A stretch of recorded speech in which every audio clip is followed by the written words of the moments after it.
ஓட ஓயாம பேசி பேசி மாமா நீ உணர்ச்சிகளை தூண்டி பார்க்கலாமா வாயாடி லாபம் என்ன மாமா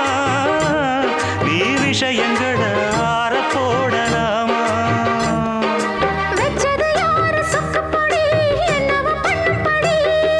சொன்னத கேளு கண்ணுமணி சொந்தமும் பந்தமும் வந்ததடி சொல்லிக் கொடு சொல்ல சொல்ல கத்துக்கிறேன் விட்டுக்கொடு